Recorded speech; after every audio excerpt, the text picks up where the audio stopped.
The sun bled out over the mountains, painting the sky a bruised purple as Malene Davies slid off her horse.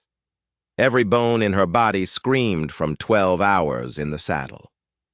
The town of Silverdale, Colorado, sat in the valley below, a handful of wooden buildings clinging to life in the vast, unforgiving wilderness of 1875. It was supposed to be a new beginning. It felt like an end. Malene ran a hand through her tangled auburn hair, her palm catching on the split ends. The skin on her hands was cracked and rough, a testament to 3 months of trying to save a dead man's dream. Her Uncle Joseph had died of pneumonia that winter, leaving her his cattle ranch, a ranch drowning in debt, a ranch that was swallowing her whole. At 23, she'd left Boston full of hope, only to find herself losing a war against dust, disease, and despair. "Miss, need help with those bags?"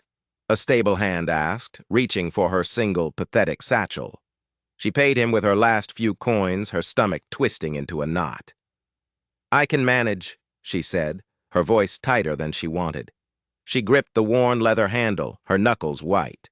She hadn't come to town for pleasantries. She'd come for a job. Any job. Before she starved. The main street was a river of dust and noise. Cowboys in wide-brimmed hats leaned against the saloon, their eyes lingering on her. Women in bonnets hurried past, their faces set and determined. Malene tried to straighten her simple blue dress, painfully aware of the grime staining the hem. A sign in the general store window read, "Help Wanted." Hope, sharp and painful, pierced through her exhaustion. The bell above the door jingled, announcing her failure before it even happened. A stout man with glasses on the tip of his nose looked up from a thick ledger. His eyes scanned her from head to toe, lingering on her worn-out boots. "Inquiring about the position," she said, her voice barely a whisper. "Filled it this morning," he grunted, not even bothering to look up again. "Sorry, miss." She wasn't. She nodded, the disappointment a bitter taste in her mouth. "Thank you."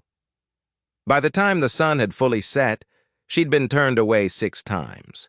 The saloon owner offered her a job, but his greasy smile and the way his eyes roamed over her body made her skin crawl. She would rather starve than take that job, and it was looking like she might have to. Her last hope was the town hotel, a 2-story building that looked like it was one stiff breeze away from collapsing. The paint was peeling, the porch sagged, and the whole place smelled of stale whiskey and regret. An old woman with a face like a dried apple manned the front desk. "Any rooms available?" Malene asked, trying to keep the desperation out of her voice. The woman's eyes were small and suspicious. $2 a night, in advance." Malene's heart plummeted. The coins she'd given the stable hand were the last she had. "I was hoping I could arrange payment after I find work. I've just arrived." "No money, no room," the woman snapped. "This ain't a charity." Defeated, Malene turned to walk back out into the cold night. She had nowhere to go, nothing to her name. This was it. This was the end of the line. And that's when she heard the voice. A deep, steady voice that cut through the silence. "Mrs. Wilkins, put the lady in room 3. I'll cover it." Malene spun around. He was tall, with shoulders that filled the doorway and a face weathered by the sun. His eyes were a startling, piercing blue that seemed to see right through her. A Stetson hat was pushed back on his head, revealing a mess of dark blonde hair. He looked like he'd been carved from the very land she was fighting against. "I don't accept charity, sir," she said, her pride the only thing left holding her up. A corner of his mouth ticked upward. "Consider it a loan, then. Name's Adam Carrion. I own the Double K Ranch just outside of town." "Malene Davies," she replied. She started to offer her hand, then snatched it back, ashamed of the calluses and fresh cuts. She was a lady from Boston, but her hands told a different story. They told the story of a failure. He just nodded, his gaze unwavering. You looking for work, Miss Davies? Yes, she admitted. There was no point in lying. He could probably smell the desperation on her. I'll do anything respectable. Something flickered in his eyes, a flash of understanding. My housekeeper had to leave last week. Her mother took ill back in Denver. The position's open if you want it. Malene stared at him. It was too easy. Too perfect. Out here, kindness always had a price, usually one a woman like her couldn't afford to pay. She searched his face for a hint of a lie, a flicker of deceit. But all she saw was a straightforward honesty that was both terrifying and comforting. I can cook, I can clean, and I'm not afraid of hard work, Mr. Carrion. Good, he said. Rest up tonight. I'll send my wagon for you at 8 sharp. He tipped his hat and turned to go. I'll repay you for the room, she called after him, needing to make that clear. He paused at the door, his silhouette framed by the darkness outside. I'm counting on it, Miss Davies. But as she watched him disappear into the night, a cold thought slithered into her mind. His housekeeper had left suddenly. Why? What was really going on at the Double K Ranch? The next morning, Malene was waiting on the porch before the sun had even cleared the mountains. Her body ached, but a fragile hope was blooming in her chest. She wore her only other dress, a plain brown cotton thing, and had pinned her hair up so tightly it pulled at her scalp. She wanted to look practical, capable. The wagon that arrived wasn't driven by Adam Carrion. It was an older Mexican man with kind, crinkled eyes. Miguel, he said, introducing himself as the ranch foreman. Senor Carrion sends his apologies. Cattle rustlers. Kept him out all night. Rustlers. The word sent a shiver down her spine. This land was as dangerous as it was beautiful. The drive to the Double K proved it. The ranch was immense, a sea of rolling prairie grass that stretched to the distant, snow-capped peaks. The main house was a shock, a solid 2-story timber home with a wide porch that wrapped all the way around. It was a fortress, a statement. It's beautiful, she breathed. Miguel smiled, his pride evident. Senor Adam, he built it himself. A ranch needs a proper home, he says. Inside, the house was clean but stark. The furniture was heavy and masculine, built to last, not to comfort. It was a house that was missing something. A woman's touch, she realized. But as Miguel showed her to a small but clean room at the back of the house, she couldn't shake the feeling that something else was missing too. The last housekeeper's things. There was no sign that anyone had lived in this room recently. It was too neat, too empty, as if it had been scrubbed clean of a memory. She spent the day in the kitchen, organizing the well-stocked but chaotic pantry, a bachelor's pantry for sure. By late afternoon, the smell of hearty beef stew, fresh bread, and apple pie filled the house. She was setting the table when the kitchen door swung open. It was Adam Carrion. He looked even more rugged than he had in town, covered in a layer of dust, with a dark stubble shadowing his jaw. He stopped dead in his tracks, his blue eyes widening at the sight of the meal she'd prepared. Miss Davies, he said, his voice a low rumble. You've been busy. Mr. Carrion, she replied, suddenly feeling shy under his intense gaze. I hope you don't mind. I figured you'd be hungry after a long night. A slow smile spread across his face, transforming his hard features. It revealed a dimple in his right cheek that was surprisingly boyish. Mind? It's been months since I've eaten anything that wasn't Miguel's beans and bacon. They ate at the kitchen table, Adam insisting it was better than the formal dining room. He told her about the ranch, about the 10 years he'd spent building it from nothing. He talked about the brutal winters and the constant threat of rustlers. But when he asked about her, Malene found herself telling him everything. About her uncle, about the ranch she'd inherited. The Flying D, it was called. The Flying D, he said, his expression turning serious. Joseph Davies' place. I heard he passed. Didn't know his niece had come to take it over. You knew my uncle? We weren't close, Adam said, his eyes fixed on his plate. But all us ranchers know each other. It's a small community. He looked up, his gaze sharp. You tried to run that place alone? She nodded, shame flushing her cheeks. Until the money ran out, I let the hands go 2 weeks ago. That's no job for a woman on her own, he said. The words were matter of fact, not condescending, but they still stung. I'm stronger than I look, Mr. Carrion. His eyes softened. I don't doubt it, Miss Davies, but even the strongest folks need a helping hand sometimes. The conversation felt easy, natural. But later that night, as she lay in her new bed, a question echoed in her mind. Adam had said it had been months since he'd had a home-cooked meal, but his housekeeper had supposedly only left last week. It was a small detail. A slip of the tongue, maybe. Or maybe it wasn't. Weeks bled into a comfortable routine. Malene would rise before the sun, cook breakfast for Adam and the hands, and spend her days turning the Stark house into a warm, welcoming home. She scrubbed floors, mended curtains, and planted a small garden out back. Adam was gone most days, from dawn till dusk, a silent, powerful force managing his empire. But every evening they would share a meal, and every evening the space between them grew smaller.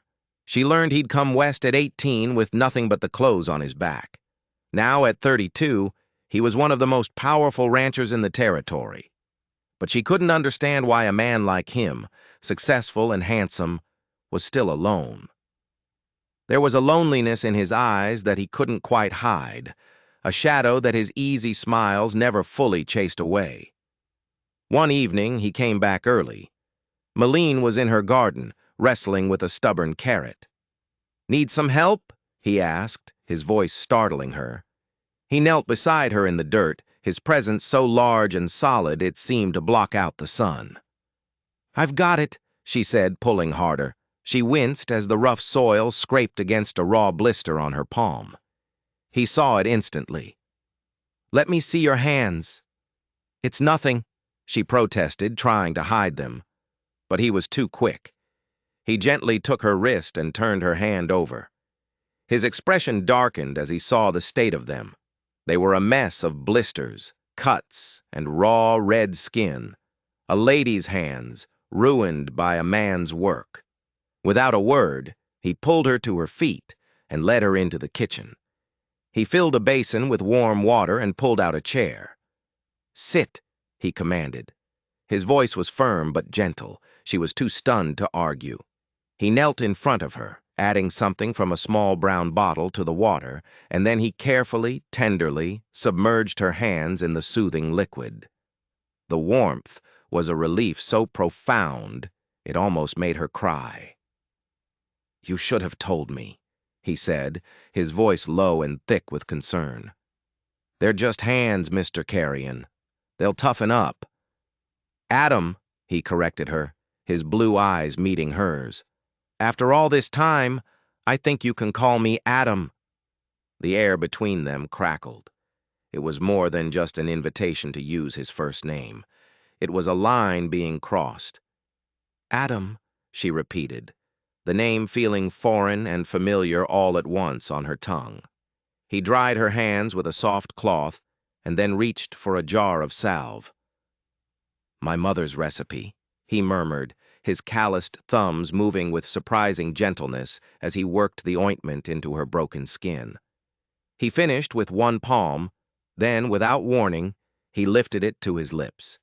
He pressed a soft, warm kiss right into the center of her hand. Malene's breath hitched in her throat. Her heart hammered against her ribs. "Adam," she whispered. It wasn't a question. It was a plea. He met her gaze, his eyes dark with an emotion she couldn't name. "I've wanted to do that for weeks." He kissed each of her fingertips one by one, his eyes never leaving hers. "Because you're the strongest woman I've ever met," he said, his voice rough. "And because I'm falling in love with you, Malene Davies." The confession hung in the air, a beautiful, terrifying thing. Tears welled in her eyes. "I have nothing," she whispered. "A failing ranch. No family. No dowry." He silenced her with another kiss to her palm. "I don't want any of those things," he said. "I just want you." The world seemed to stop. This was it. This was the happiness she had dreamed of, the safety she had craved. But the perfect moment was shattered by the sound of approaching horses. A lot of them, moving fast. Adam was on his feet in an instant, his entire demeanor changing. The gentleman was gone, replaced by a hard-edged rancher. He moved to the window, his body tense. "Stay here," he ordered, his voice flat and cold. He grabbed a rifle that was leaning against the door and strode outside. Malene's heart was pounding, but not with love anymore, with fear. She crept to the window and peered out. 5 men on horseback were riding into the yard. They were rough-looking men, with guns strapped to their hips and cruel expressions on their faces, and she recognized the man in the lead. A cold dread washed over her. It was Vernon Blackwell, a local cattle baron with a reputation for getting what he wanted, no matter the cost. He was the man who had tried to buy her uncle's ranch for a pittance right before he died. The man whose name her uncle had cursed in his letters home. Unable to stay inside, Malene slipped onto the porch, staying in the shadows behind Adam. "Carrion!" Blackwell called out, his voice dripping with false friendliness. "Been a while." "Not long enough," Adam replied, his grip tight on the rifle. "What do you want, Blackwell?" Blackwell's cold eyes shifted from Adam and landed on her. A slow, predatory smile spread across his face. "Well, look at this. Miss Davies, I heard you'd found yourself some charity work. How convenient." He swung down from his horse. "My offer for the Flying D still stands. In fact, seeing as you're so desperate, I might even raise it a little." Malene stepped out of the shadows. "The ranch is not for sale." Blackwell's smile vanished. "Everything's for sale, little lady. That land will be mine. Your uncle should have taken my offer when he had the chance. Look what happened to him." The threat was clear, chilling. Adam took a step forward, placing himself between them. "Are you implying something about Joseph Davies' death?" Blackwell just shrugged. "Pneumonia can hit a man hard, especially a man with a drinking problem." "My uncle didn't drink," Malene shot back. Blackwell's smile was pure poison. "Funny, that's not how folks in town remember it." He looked directly at Adam. "Is it, Carrion?" And in that moment, Malene saw it. A flicker of something in Adam's eyes. A shared history. A secret. He knew exactly what Blackwell was talking about. Adam had lied. He'd told her they weren't close, but that wasn't the truth. He knew more about her uncle's death than he was letting on. The kind stranger who had saved her was suddenly a man with a dark past, and she was standing right in the middle of it. Blackwell mounted his horse. "Think about my offer, Miss Davies." His gaze shifted back to Adam, cold and hard. "And you, Carrion. Be careful who you stand up for. Wouldn't want another unfortunate accident." The riders disappeared into the twilight, leaving a heavy silence in their wake. Malene turned to Adam, her mind racing, her heart pounding with a new kind of fear. "He killed my uncle," she whispered. "We can't prove that," Adam said grimly, his face a stony mask. "You knew," she accused, her voice shaking. "You knew my uncle better than you said. Blackwell's threat. You knew what he meant." Adam wouldn't meet her eyes. "It's complicated, Malene." "Complicated?" she cried. "A man is dead, my family, and you lied to me." The beautiful dream of the past few weeks was crumbling into a nightmare. The man who had kissed her hands with such tenderness was a stranger with secrets that could get them both killed.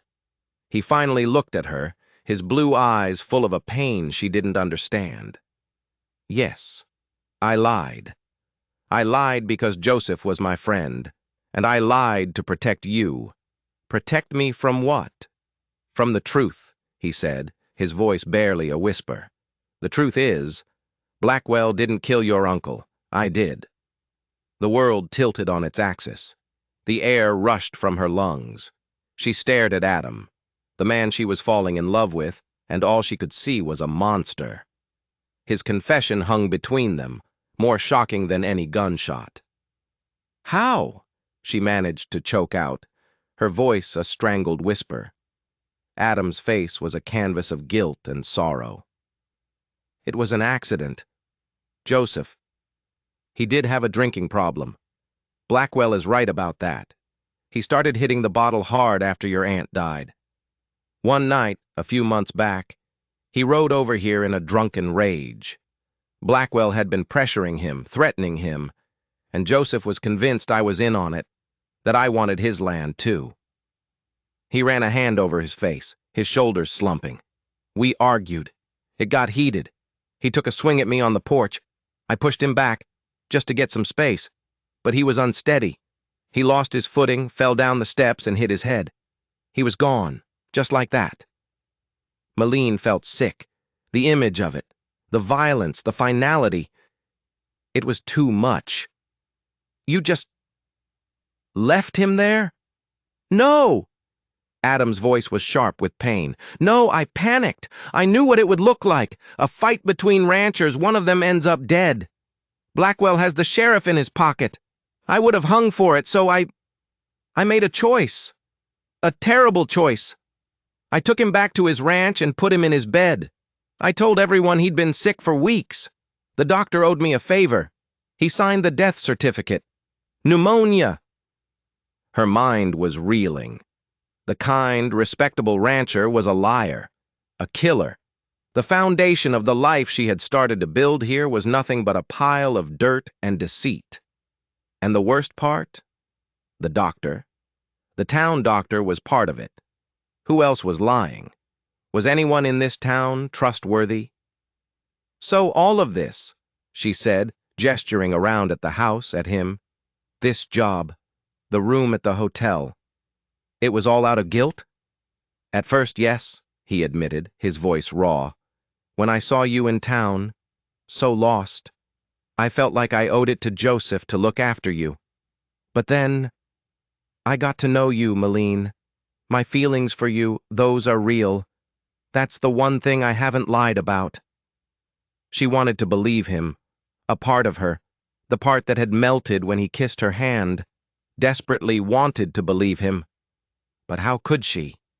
He had built their entire relationship on a lie that covered up her uncle's grave. Suddenly, another piece clicked into place, cold and sharp. "Your housekeeper," she said, her eyes narrowing. "The one who left for Denver? Did she know?" Adam looked away, and that was all the answer she needed. She saw. She saw me bring Joseph's body back that night. I paid her to keep quiet, paid for her to go to Denver and start a new life. I never thought anyone would come asking questions. He had bought the silence of a witness. He had bribed a doctor. He had lied to an entire town, and he had lied to her. The rustlers he'd been chasing the night he met her, was that even real? Or was it just another story to cover his tracks, to make him seem like a protector instead of a predator? "I need to think," she said, backing away from him. She felt trapped. She was miles from anywhere, completely dependent on the man who had killed her only living relative. He hadn't murdered him in cold blood, but he had let him die and covered it up to save his own skin. The moral line was blurry, but the result was the same. Her uncle was gone, and Adam was the reason why. That night, she didn't sleep. She sat in her room, the door wedged shut with a chair, and stared out at the vast, dark expanse of the ranch. Was Adam a good man who had made one terrible mistake? Or was he a cold, calculating man who was an expert at playing the hero? The next day, a fragile, unspoken truce existed between them.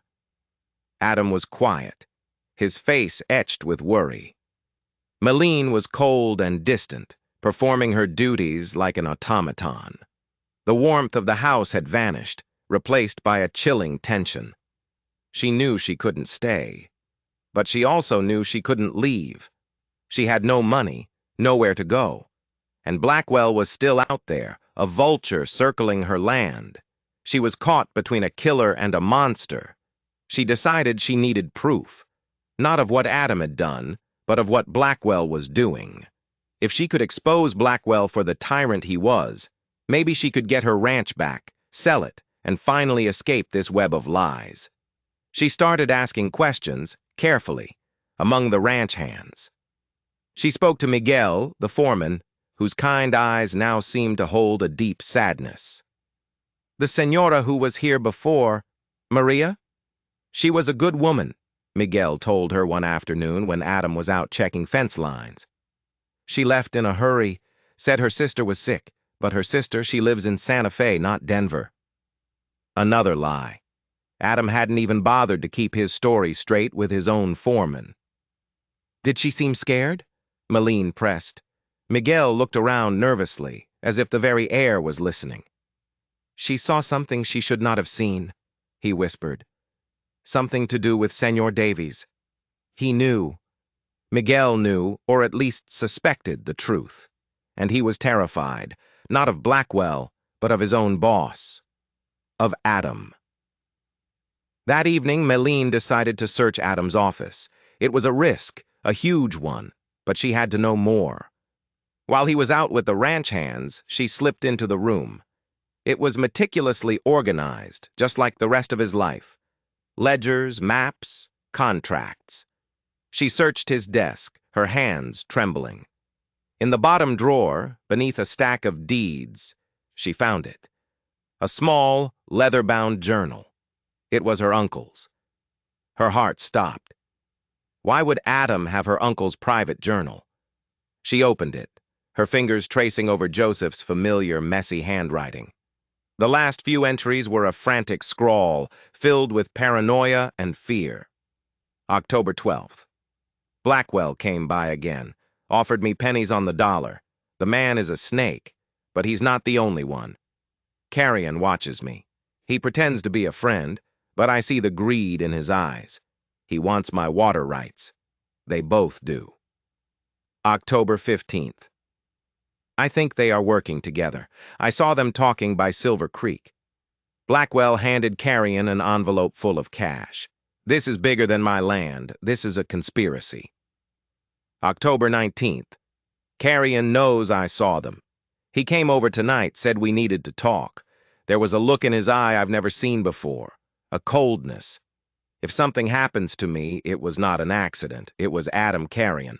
Malene dropped the journal as if it were on fire. The blood roared in her ears. It wasn't an accident. It wasn't a drunken brawl. It was a setup.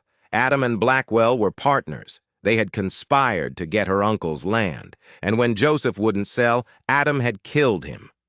The fight on the porch, it was all a lie. A carefully constructed story to feed her if she ever got too close to the truth. His confession hadn't been a moment of guilt-ridden honesty. It had been another, deeper level of deception, designed to make her pity him, to make her trust him again. The man who had kissed her hands, who had told her he loved her, was a cold-blooded murderer. She had to get away. Now. She stuffed the journal into her dress and ran from the office, her mind a blur of panic. She had to get to town, to the marshal. She had to show him the journal. It was proof. She ran towards the stables, praying she could saddle a horse before Adam returned.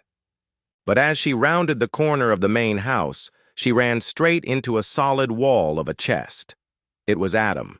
He had come back early. His blue eyes, which she had once found so beautiful, were now as cold and hard as chips of ice. He looked down at her, then at the bulge in her dress where the journal was hidden. A slow, terrible smile spread across his face. The charming rancher was gone forever, replaced by the killer from her uncle's nightmares. "Looking for something, Malene?" he asked, his voice soft but laced with deadly menace. "I was just getting some air," she stammered, her heart hammering against her ribs so hard she thought it might break through. He reached out and his hand closed around her arm like a steel trap. His grip was immense, inescapable. "You shouldn't go snooping in other people's things," he said, his voice dropping to a low growl. "You might find things you won't live to regret." The threat was no longer veiled. It was raw and terrifying. He knew she had the journal. He knew she knew the truth. "Let go of me," she said, trying to pull away, but it was useless. He was too strong. "I don't think so," he said, his smile widening. "You and I are going to have a little talk. And then I'm afraid you're going to have a little accident, just like your uncle." He began to drag her back towards the house, his fingers digging into her flesh. She screamed, a raw, desperate sound that was swallowed by the vast, empty prairie. No one could hear her. No one was coming to save her. But then a voice cut through the air. "Let her go, señor." It was Miguel. He was standing by the corral, holding a pitchfork. It wasn't a gun, but in his steady hands, it looked just as deadly. His kind face was set in a grim, determined line. Adam stopped, his eyes narrowing at his foreman. "This doesn't concern you, old man. Go back to your bunk." "Maria was my cousin," Miguel said, his voice shaking with a quiet fury. "You paid her to leave. You threatened her. She told me everything before she left. She told me what you did to Señor Davies." The world spun. Maria, the housekeeper, was Miguel's cousin. He had known the truth all along. He had stayed, working for the man who had terrified his family, waiting for a chance.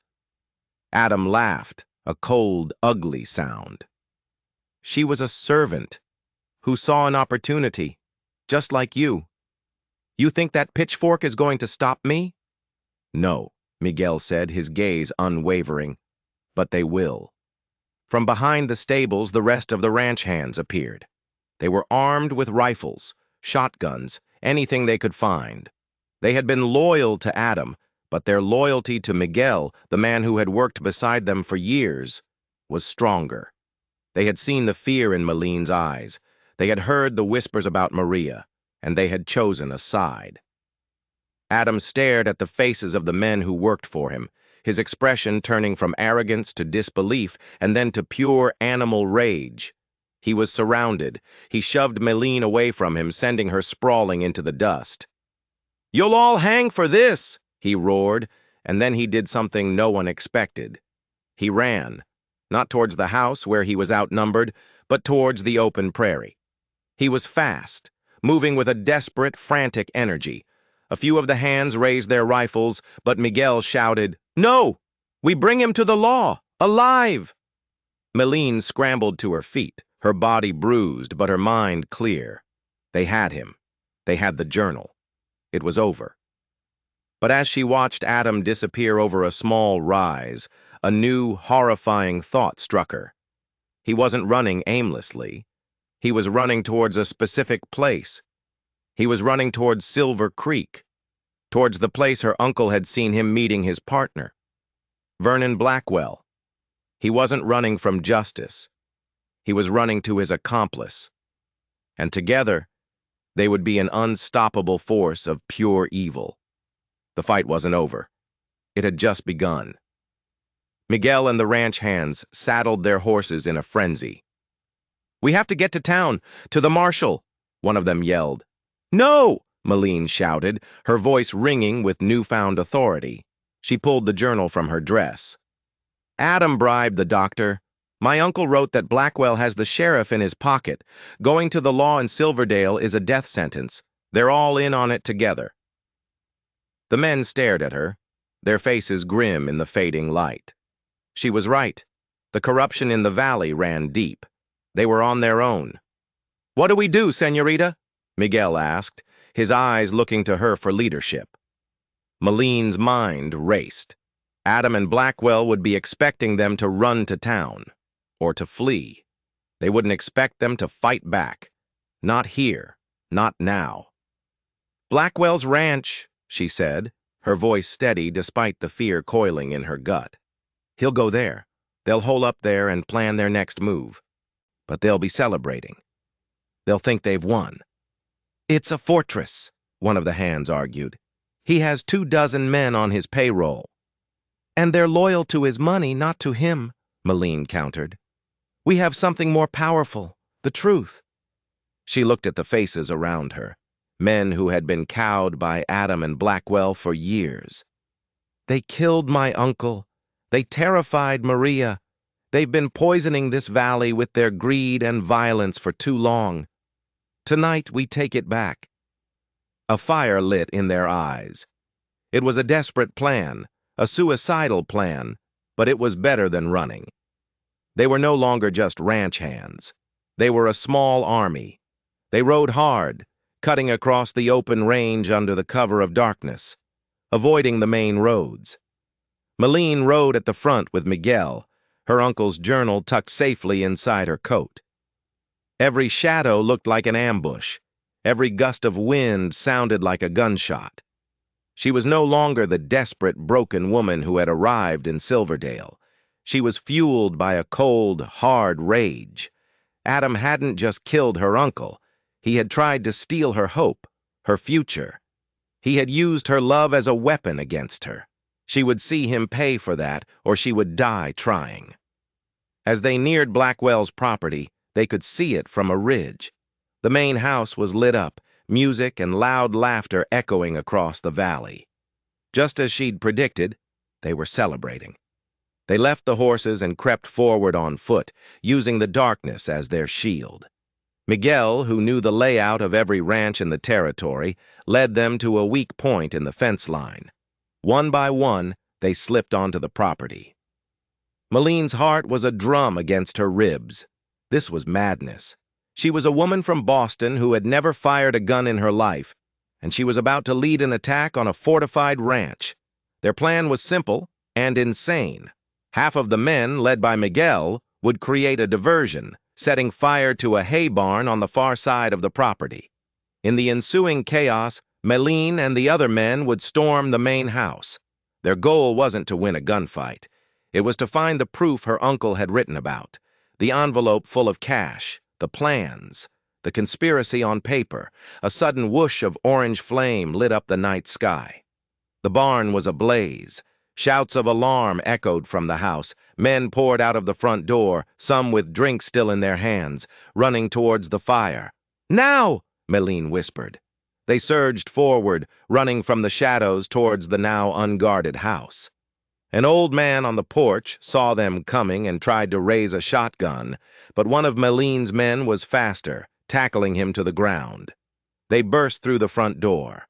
The inside of the house was opulent, a stark contrast to the rugged land outside. A handful of Blackwell's men were still inside, caught by surprise. The next few seconds were a blur of shouting and chaos. Malene ignored it all. She had one target, Blackwell's office. She found it at the end of a long hallway. The door was locked. Using the butt of a rifle, one of the hands smashed it open. The office was a monument to greed, with a massive oak desk and shelves lined with leather-bound books. Malene didn't hesitate. She began tearing the room apart, pulling open drawers, throwing papers on the floor. "Where is it?" she muttered, her hands searching frantically. It had to be here. And then she saw it. A heavy iron safe, hidden behind a large painting of a prize-winning bull. "The safe!" she yelled. "We have to get it open!" But before they could even try, the doorway was filled by two figures, Adam and Blackwell. Their faces were black with soot from the fire, their expressions murderous. "Well, well," Blackwell sneered, leveling a pistol at her. "Look what the cat dragged in. You've got more fight in you than your uncle did. I'll give you that." Adam's eyes were locked on Malene. The cold, calculating killer was back. "You should have taken the deal, Malene," he said, his voice dripping with false regret. "We could have had a good life together." "A life built on murder and lies?" She spat back, her own fear momentarily replaced by pure hatred. "I'd rather die." "That can be arranged," Blackwell said with a grin. Suddenly, a gunshot exploded from outside the room. Blackwell flinched, his shot going wide and splintering the wall above Maline's head. Miguel and the rest of the hands had fought their way through the guards and were now in the house. The firefight was on. Adam used the distraction to lunge, not at Maline, but at the safe. He twisted the dial with a practiced speed. He wasn't trying to open it. He was trying to reset the combination, to lock it for good. Maline reacted on pure instinct. She grabbed a heavy glass paperweight from the desk and threw it with all her might. It struck Adam on the side of the head. He staggered back, dazed, a trickle of blood running down his temple. In that same moment, Blackwell raised his pistol again, aiming it straight at Maline's heart. There was nowhere to run. This was the end. But then a figure moved between them. It was Miguel. He had thrown himself in front of her, taking the bullet meant for her. He crumpled to the floor, a dark stain spreading across his chest. "No!" Maline screamed. Rage, pure and undiluted, surged through her. She grabbed the rifle from the man beside her. She had never fired one before, but she didn't think. She just acted. She aimed at Blackwell and pulled the trigger. The kickback slammed into her shoulder, but her aim was true. Blackwell jerked backward, a look of shock on his face, before collapsing in a heap. She spun the rifle towards Adam. He was on his feet now, his eyes wide with a mixture of pain and fury. He stared at her, at the smoking rifle in her hands, and then at the body of his partner on the floor. He knew he was beaten, but he wasn't going to be taken alive. With a final hateful glare at Maline, he turned and dove through the large glass window of the office, shattering it and disappearing into the night. The gunshots died down. The fighting was over. Blackwell's men, their leaders dead or gone, had surrendered. Maline rushed to Miguel's side, tears streaming down her face. He was still breathing, but barely. "Señorita," he whispered, his voice weak. "The safe. Open the safe." She looked at the safe, then back at him. "How?" "The date," he rasped. "The date he bought this land from the Utes. He was so proud of cheating them. June 4th, 1868. Maline stumbled to the safe, her hands shaking. She spun the dial. 6-4. 68. She pulled the heavy iron door and it swung open. Inside, it was all there. Stacks of cash and a single, thick ledger. She opened it. It was a detailed record of every bribe, every threat, every crime Adam and Blackwell had committed together for the past 10 years. They had been systematically taking over the valley, buying off lawmen, poisoning cattle, and murdering anyone who stood in their way. Her uncle was just the latest in a long line of victims. This ledger wasn't just proof. It was a confession. But as she flipped through the pages, her blood ran cold. There was a third name mentioned again and again. A silent partner, the one providing the money and the political connections from back east, the mastermind behind the entire operation. The name was Elias Carrion, Adam's older brother, a powerful and respected senator. This conspiracy didn't end in Silverdale. It reached all the way to Washington. They got Miguel to the doctor in town, the same doctor Adam had bribed. With the ledger as leverage, he had no choice but to save the old foreman's life. Maline stood guard over him, the rifle never leaving her side. The town was in chaos. The truth about Adam and Blackwell had spread like wildfire, and the people were terrified and furious. They knew Adam was still out there, a wounded, desperate animal, and they knew he would be back. A few days later, a telegraph arrived. It was from the territorial governor. A new, incorruptible federal judge was on his way to Silverdale, escorted by a dozen U.S. Marshals. The ledger had been sent ahead, and the wheels of true justice were finally turning. The entire corrupt administration of the town was about to be swept away. It seemed like a victory, but Maline knew better. Adam wasn't just a killer, he was a cornered wolf, and his powerful brother would do anything to protect the family name, to bury the truth. The Marshals weren't just coming to clean up the town, they were coming into a war zone. The night before the judge was due to arrive, a storm rolled in, a brutal, howling gale that seemed to shake the very foundations of the buildings. Malene was in the doctor's office, watching over a sleeping Miguel, when the door burst open. It was Adam. He was gaunt, his clothes torn, the wound on his head festering, but his eyes burned with a mad, desperate light. He was holding a stick of dynamite, the fuse already lit and sizzling. "Everyone out," he hissed, his voice a broken rasp. "Except her." The doctor and his nurse scrambled out of the room, their faces pale with terror. Malene was alone with him. She slowly raised her rifle. "It's over, Adam," she said, her voice calm, though her heart was trying to beat its way out of her chest. "Over?" He laughed, a wild, unhinged sound. "It's not over until I say it's over. My brother is on his way. He'll burn this whole town to the ground to protect me. But first, I'm going to finish what I started. You took everything from me. Now, I'm going to take everything from you." The fuse was getting shorter, spitting sparks onto the floor. He was going to blow them all up, Miguel, himself, and her. She had only one shot. The room was small, the light dim. He was an unpredictable target. She had to make it count. He lunged towards Miguel's bed, the dynamite held high. Malene didn't aim for his chest, she aimed for his hand. She squeezed the trigger. The rifle bucked against her shoulder. The bullet hit its mark. The stick of dynamite flew from Adam's grasp, arcing through the air. It landed in a bucket of water that had been used to clean Miguel's wounds.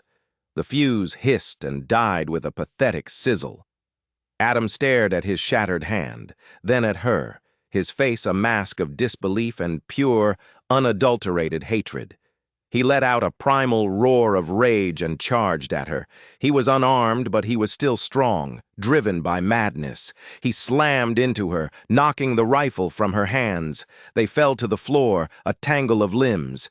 His good hand closed around her throat, squeezing, the world turning to black spots and shimmering lights. She clawed at his face, her nails digging into his skin, but it was no use. He was too strong. Her lungs were burning. The world was fading. And then, his grip loosened. His body went limp, slumping on top of her. A small, ornate letter opener was sticking out of his back, right between his shoulder blades. Behind him stood Miguel.